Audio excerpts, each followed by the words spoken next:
बेशक ये कहना गलत नहीं है कि आद्या के कारण ही अनुज अनुपमा की जिंदगी खराब हुई है, लेकिन कहीं ना कहीं इससे भी बड़ा एक मास्टरमाइंड है जिसके कारण अनुज अनुपमा की जिंदगी आज इस तरीके से दर बदर हुई है, और वो कोई और नहीं बल्कि बरखा ही है। बरखा ने सब कुछ कैसे किया है, और बरखा ने आद्या को कहां छुपाया? क्या बरखा ने आद्या को जान से मार दिया? और क्या बरखा ने अनुज से अपनी सारी प्रॉपर्टी अपने नाम पे करवा ली है? ये कई सारे बड़े बड़े सवाल है जिसका जवाब आज आपको इस रिपोर्ट में मिलने वाला है। लेकिन उससे पहले यदि आप चैनल पर नए हैं तो चैनल को सब्सक्राइब करें। और हाँ, आप सभी का स्वागत है टाइम्स ऑफ मीडिया में, जहां पर मैं वेणु कुमार आपके फेवरेट शो अनुपमा से जुड़े सारे अपडेट को लेकर आप सभी के सामने हाजिर हूं। जहां पर सबसे बड़ी रिपोर्ट यह आ गई है कि अब अनुज ने लीप की सारी कहानी को एक्सपोज कर दिया।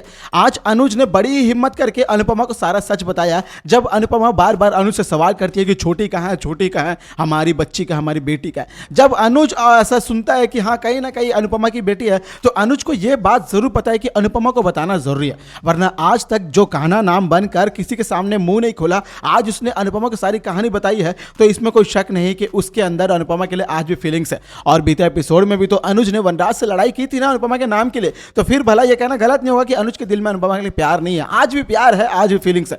लेकिन सवाल यह उठता है कि वो ये सारा कहानी बता के फिर अनुपमा से दूर क्यों जा रहा है? तो इसका भी बहुत बड़ा जवाब मैं आपको देने वाला। फिलहाल फोकस करते हैं कि आज अनुज ने अनुपमा को क्या बताया। अनुज ने अनुपमा को पूरी कहानी बता दी कि कैसे जब हम दोनों आखिरी बार फोन पर बात कर रहे थे, जब मुझे फिर से वापस छोटी का फोन आया था, तो मैं छोटी से बात कर रहा था। छोटी ने मुझे कहा था कि मैं अब जा रही हूं पॉप्स, आपने मेरे ऊपर मम्मी को चुना है, जाइए आप दोनों साथ रहिए, मैं आपको रोकूंगी नहीं, लेकिन हाँ आप मुझे भी मत रोकेगा, आप मुझे ढूंढने की कोशिश मत करिएगा, क्योंकि मैं अब आप दोनों के साथ नहीं रह सकती हूं। यदि मैं आपके साथ रह सकती तो रह लेती, लेकिन आप मम्मी को लेकर आ रहे तो मैं उनके साथ तो कभी नहीं रह सकती हूं। इसीलिए बोलकर चले जाती है आद्या, जिसके बाद आद्या को ढूंढने की कोशिश नया करने वाला अनुज भी करवाता है बरखा और अंकुश से। दोनों भैया भाभी से जब कोशिश करवाते हैं तो पता चलता है कि यहां पे तो आद्या की कोई डेड बॉडी मिली है, जहां पर आद्या का बैग गिरा हुआ है। ऐसा कोई कहने वाला नहीं है, ऐसा अंकुश और बरखा ने कहानी बनाई है। अब इस कहानी के पीछे कितनी सच्चाई है वे लोग जाने। लेकिन इन सब के पहले ये दोनों ने इस पूरे माहौल का फायदा उठा के, जब अनुज पूरी तरीके से पागल हो गया था,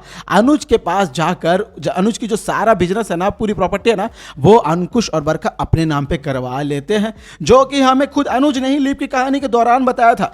लेकिन अनुपमा को जब यह बात पता चली गई है कि अनुपमा कि अनुज के साथ क्या क्या हुआ, अनुज को अंकुश बरखा ने क्या बताया है, तो कहीं ना कहीं अनुपमा ने यह सोच लिया है कि ये जो भी कहानी है ना, ये मनगढ़ंत कहानी है। अरे कोई भी बताए, मुझे पता है कि मेरी बेटी जिंदा है, मैं जानती हूं कि मेरी बेटी कहां। तो फिर भला अंकुश और बरखा होते कौन है कुछ भी बात बताने वाले? और आप कैसे यकीन कर सकते हैं? अरे अनुज, आप इतने बेवकूफ कैसे हो सकते हैं? आप एक पिता, आपको पता होना चाहिए कि आपकी बेटी जीवित है, आपकी बेटी सही सलामत है। अरे अपने दिल से जाकर पूछिए, आपको क्या लगता है कि क्या हमसे दूर चल जाएगी हमारी बेटी? और कहीं ना कहीं जो अनुपमा बातें बोल रही है उससे देखकर कहना गलत नहीं होगा कि आद्या कमबैक करेगी, लेकिन आद्या के कमबैक के पीछे कहीं ना कहीं अंकुश और बरखा का ही हाथ होगा, क्योंकि आद्या के साथ कुछ तो ऐसी अनहोनी जरूर हुई होगी, या फिर आद्या को कोई तो ऐसा सबक जरूर मिला होगा जिसके चलते हुए उसके पापों का कर्मों का घड़ा फूटा होगा, क्योंकि उसने भी तो अनुपमा और अनुज को दोनों को अलग किया था। लेकिन सवाल यह उठता है कि इन सब के बीच में बरखा इतनी बड़ी मास्टरमाइंड कैसे बन गई?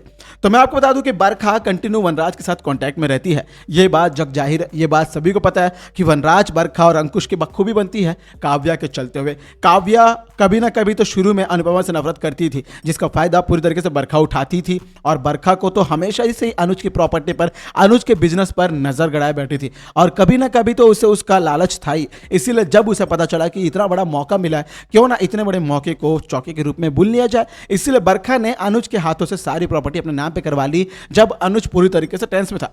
लेकिन एक बहुत बड़ी बात है कि 6 महीनों में आपने गौर किया होगा कि वनराज इतना बड़ा आदमी कैसे बन गया। भाई चलिए मान लेते हैं कि बाबा और बापूजी की अच्छी खासी प्रॉपर्टी है, अच्छा खासा पैसा है, उनके पास भी इतना तो है कि वो लोग अपना एक अच्छा एम्पायर खड़ा कर सकते हैं, लेकिन कुछ हद से ज्यादा ही अनुज के पास है, ये वनराज के पास है। हाँ अनुज के पास तो है, वो बात सभी को पता है, लेकिन वनराज के पास इतनी प्रॉपर्टी, इतना सारा एम्पायर, उनके बच्चों के अंदर जो इतना एटीट्यूड है, वो अचानक से इतना सारा बढ़ जाना, कहीं ना कहीं इसके पीछे अनुज की प्रॉपर्टी का भी हिस्सा है। कहीं ना कहीं अनुज की प्रॉपर्टी पर भी वनराज की नजर है, और जो नजर अब आने वाले एपिसोड में पता चलेगी, क्योंकि वनराज एक बहुत बड़े डील की तरफ जा रहा है। वनराज एक ऐसी डील की तरफ जा रहा है जहां पर वो आशा भवन को तोड़ने वाला है। जी हाँ दोस्तों, आशा भवन को तोड़कर ही वनराज को एक बहुत बड़ा मुनाफा मिलेगा, एक बहुत बड़े लेवल पर वो तैयारी कर रहा है, जिससे वो चाहता है कि अपना बिजनेस ना कुछ नेक्स्ट लेवल पर लेकर जाए।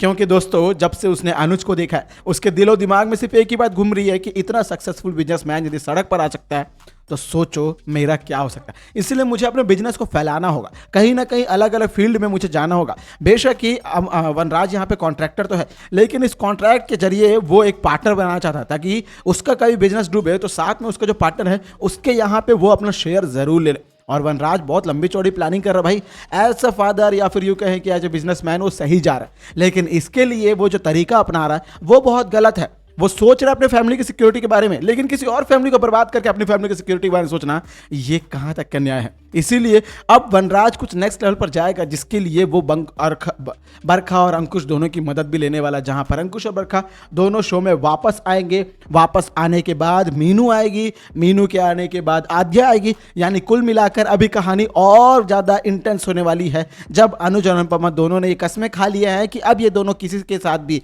कोई भी आ जाए ये दोनों को अलग नहीं कर सकता। जी हाँ, सारे अनुपमा के फैंस के लिए यही खुशखबरी है कि अनुज और अनुपमा को अब कोई अलग नहीं कर सकता है। ये दोनों एक दूसरे के लिए बने हैं, इन दोनों ने आज ये कस्में खा ली है। और जहां पर अनुपमा ने अनुज के बोला है कि यदि आपको आपकी बेटी वापस चाहिए, यदि आप अपनी बेटी को ढूंढना चाहते हैं, तो आपको पहले स्ट्रांग होना पड़ेगा। आप अपने माइंड को फोकस करिए, आप जानिए, आप अच्छी तरीके से खाना खाइए, न्यूट्रिशन वगैरह सब कुछ लीजिए, क्योंकि कहीं ना कहीं आपको रिकवर होना पड़ेगा, तभी आप अपनी बेटी आद्या को ढूंढ पाएंगे।